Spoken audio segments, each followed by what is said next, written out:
Jai Hind friends, I'm Major Gaurav Arya and you're watching the Chanakya Dialogues English. Well, there is something very sinister happening inside the Pakistan army, and before I do that, I'm sure you've heard that Imran Khan, the Toshakhana case has been dropped and Imran Khan has been... Friends, in Pakistan, that hunger for political power is so great that relationships don't matter. Common decency does not matter.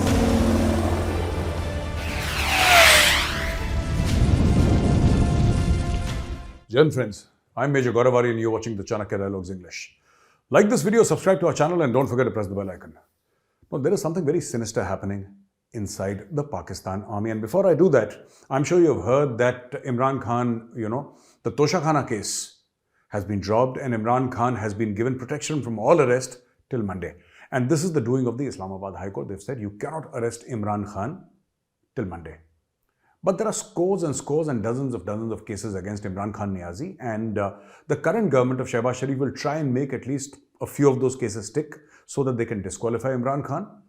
However, the reaction to Imran Khan's arrest in the country, had been such for the past 72 hours that they burnt the country down now. Pakistani analysts might come on Indian television and say, all is fine, everything is okay, there is nothing wrong in Pakistan. What you're seeing are a few individuals who are miscreants or people who are upset with the system. But that's not true. When you're upset with the system, you don't attack GHQ Rawalpindi. You don't attack the Corps Commander's house. You don't burn down the governor's mansion. You don't burn down the Prime Minister's house. You don't attack your own air bases. They attack the Sargodha air base. They attack the Quetta air base. You don't burn down children's school. You don't burn down the SP's office. This is almost a state, and I would say a state, not almost, but a state of civil war that has been happening in Pakistan for 72 hours. Now, thankfully, it has subsided. But the fact of the matter is, you can't brush it under the carpet and say that, no, it's all right, and these are just a few individuals who are upset with the system, and that's all. That is the way of protesting. Violent protests happen even in India. So anybody who thinks that, India has not seen violent protests, you've seen what happened in Manipur, right? But when two communities fight against each other because of a difference of opinion or difference of interests, that is one thing. But when normal everyday citizens of a country start attacking their own army, then something is very, very wrong with that nation. Now, regarding this attack on the army and all, according to Mohit Pirzada, a renowned name in Pakistani journalism, a very famous face, Mohit Pirzada. Mohit Pirzada has tweeted, there are a series of tweets, and I have picked out 3 tweets which I'm going to discuss. Now, Mohit Pirzada says that ISPR, that is the Inter-Services Public Relations, the propaganda house of the armed forces of Pakistan. ISPR says that, you have to call the Corps Commander's house Jinnah House.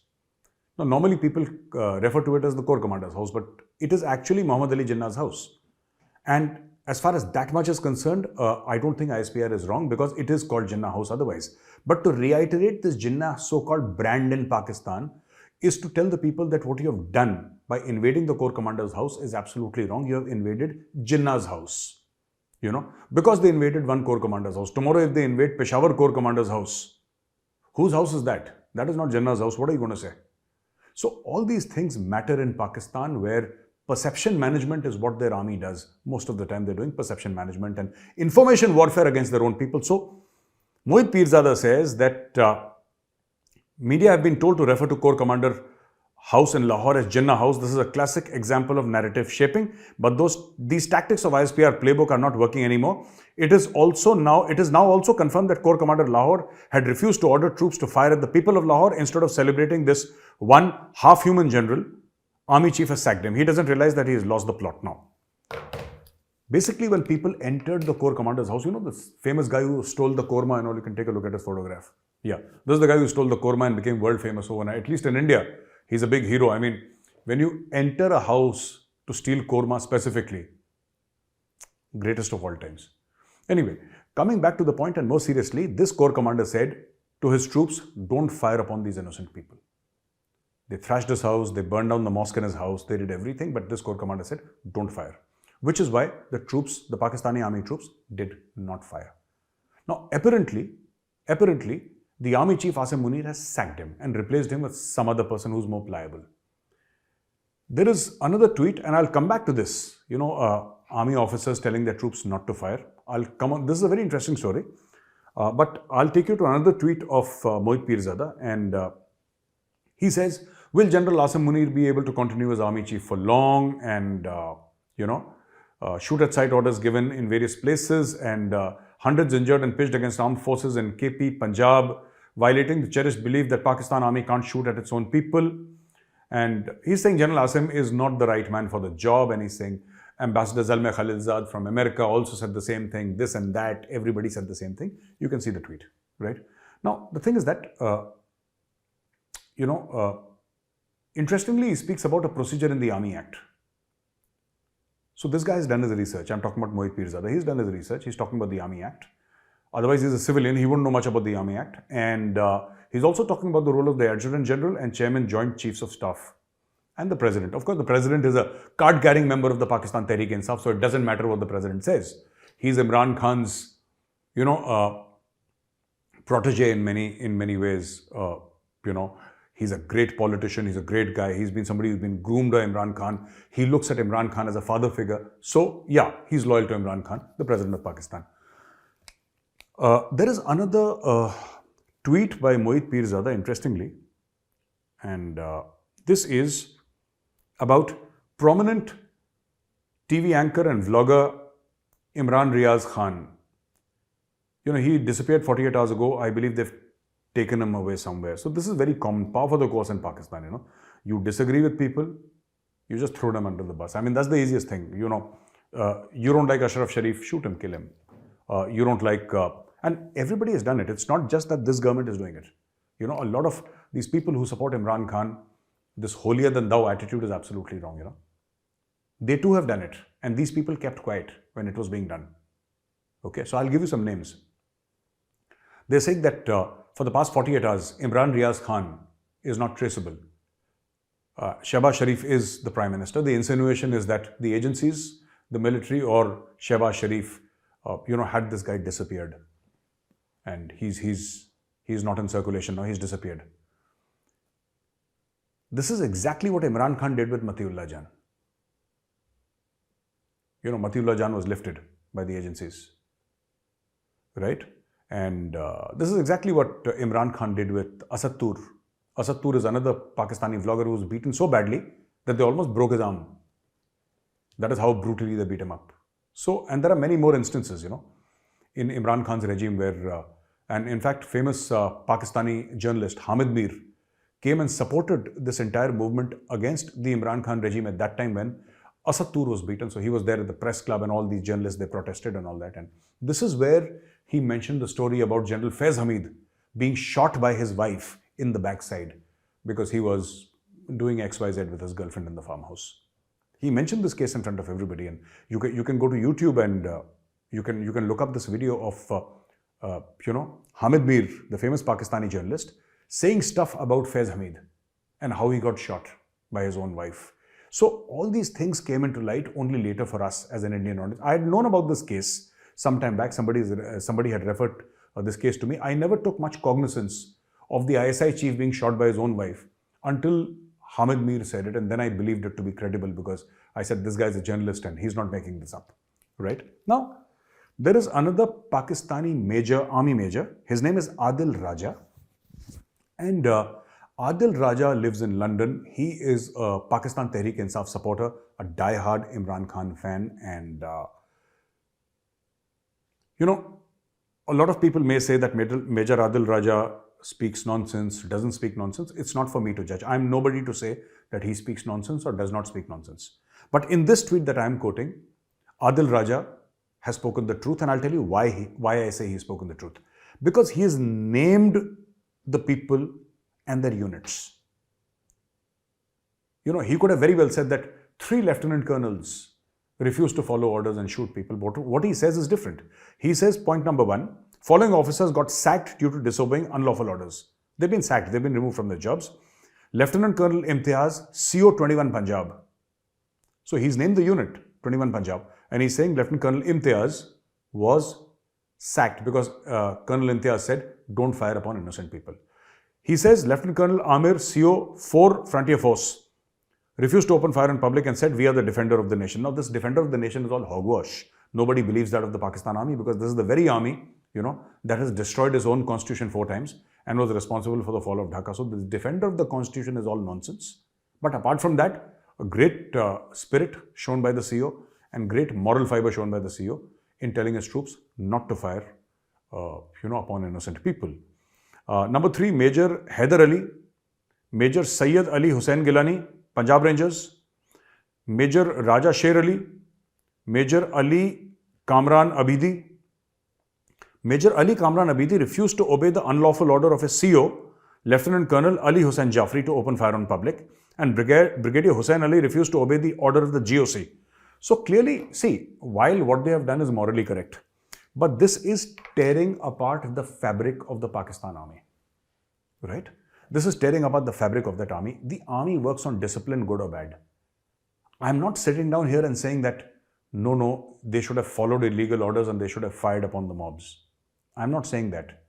I'm saying something else. And there is a very subtle and a very fine difference. What I am saying is that this is not the complete list. There would have been hundreds of officers who would have refused to follow orders inside the Pakistan army. Now, Major Adil Raja is definitely giving data. He's definitely giving proof. But could there be more people? Because, the corps commander would have been told by the army chief. It's not just these lieutenant colonels and these young majors, no? The corps commander of Lahore would have been told, because when they started attacking public property, there would have been an immediate conference in Rawalpindi and people would have been told that this is what you do in this case. Because the Pakistani army has drills for all this. They don't have any drills against India. They don't have any capabilities against India, but their own people, they are masters. There is nobody better than the Pakistan army when it comes to subjugating your own people. I mean, they've got it down to pat here, these guys. You have to give it to them. So, it can be assumed that Corps Commander Lahore refused to follow the orders of his own army chief, which is why he got sacked, right? Because the army chief must have told him something. And this guy told the people, no, don't do it. And these are normal drills, by the way. If somebody tries to forcefully enter the house of the corps commander, the sentry on duty, because there'll be a complete guard there, not just one guy. There'll be a complete guard. I don't know whether a section or a platoon, I'm not aware, but there'll be significant guard there guarding the GOC and his house, the entire premises, all right? And if somebody tries to attack, the orders are plain, shoot to kill. They did not shoot to kill, the Pakistani army soldiers, because the general told them not to shoot to kill. But the general's boss told him to shoot to kill and he did not do it, which means there is some gap in that entire chain of command. People are not listening to each other. And this is something that we have said for a very long time now. Very long time. We have said this. And what we have said time and again, I have said it time and again. Yeah.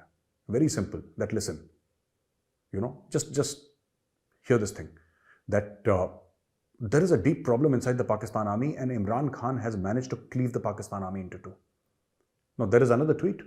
You see this tweet which says that Pakistani army officers' wives have joined the agitation because the Rangers were apparently misbehaving with other women, and these are die-hard PTI supporters, Pakistan Tehreek-e-Insaf supporters, and they have said, no, we stand with Imran Khan, and their husbands are serving officers of the Pakistan army. So you can imagine how deep this entire problem is in Pakistan, within the Pakistan army. It's no longer that kind of disciplined force. One guy saying that I'll not follow illegal orders, that's one thing, okay? But their families going forward and supporting. You see, why this is important? Because when a person joins the army, it's not just him, the entire family joins the army in a way.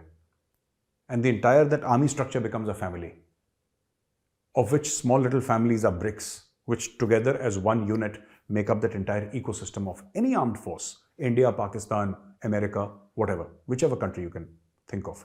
That is the way armies work. It's one closely knit family. For whatever reason, good or bad, there are problems within the Pakistan army. So a lot of people say that Asim Munir will not last. Asim Munir will be sacked. He'll be asked to leave. I don't know. I don't know the true story. But the fact of the matter is that Imran Khan, if he comes to power, he will not allow Asim Munir to live in peace, and he has already fired the first salvo. Take a look at this press briefing and hear what he says. And that happens. There's just one man. It seems ultimately, though, it's you versus the security agencies, and perhaps on your side is a bit of the judiciary as well. No. It's not the security agency. It's one man, the army chief. There's no democracy in that in the army. The army is getting maligned by what is happening right now, and sadly, the events that have happened when I was inside, I only found out afterwards. Because army is getting maligned because of one man, and one man is scared. As you saw, a foreign journalist asked Imran Khan, you're against the agencies, you're against, the security setup and all that. And Imran Khan said, one man, the army chief. He has made General Asim Munir public enemy number one in Pakistan. Now, there is no way Asim Munir can step out without the highest level of security. But you never know with these crazy guys in Pakistan. You never know. Somebody might just throw a stone at their own army chief. They're very capable. They're very capable. All you have to do is rile up the Pakistanis. Once they smell blood, they'll go for it. A bunch of piranhas, actually. Bunch of piranhas. So, what's going to happen next? What's going to happen next? Will Asim Munir lose his job? Imran Khan will ensure that he does. Will there be an army coup? Because the military has, gone to great lengths to explain to the people that, hey, listen, there's going to be no coup. There is no martial law. Don't worry about it. They've already explained to people and they've said it. But at the same time, it does not need a coup in Pakistan for the military to be in charge, because the military is already in charge in Pakistan. They don't care. They just pass orders. And this is exactly what Imran Khan has said so many times. He has said that even while I was the Prime Minister of Pakistan, it was General Bajwa who was passing all the orders. We know that Shehbaz Sharif is a rubber stamp, It is General Asim Munir who is passing all the orders. So let us say there are elections. September, October, November, whenever. And there are elections in Pakistan and Imran Khan becomes the Prime Minister. Then what? Do you think he's going to leave Asim Munir? He's going to go to Parliament, and every time the Parliament is in session, this man will say that my army chief is a thief, my army chief is a human rights violator, my army chief is not good enough. He will repeat this on loop. He'll continue to say this. He'll continue to say this. And trust you me when I tell you this, Pakistanis don't care about the damage their political ambitions cause to the country. And this is across lines, okay? This is true for Nawaz Sharif, this is true for Shehbaz, Zardari, and even Imran Khan. They don't care. So friends, in Pakistan, that hunger for political power is so great, that relationships don't matter. Common decency does not matter. It's only a lust for power, and they'll continue to. Let's say how this. Let's see how this game plays out, because every day the plot changes. Yeah, this is a plot that is intertwined, and it keeps on moving and snaking around. And we don't know, every morning there is different news, afternoon different news, evening different news. Let's see how this game plays out in the long run, and let's see what happens to the Pakistan army, and let's see what happens to Pakistan. Ladies and gentlemen, if you like this video, please press the like button. Subscribe to our channel. Don't forget to press the bell icon. Jai Hind, Vande Mataram, Bharat Mata ki Jai.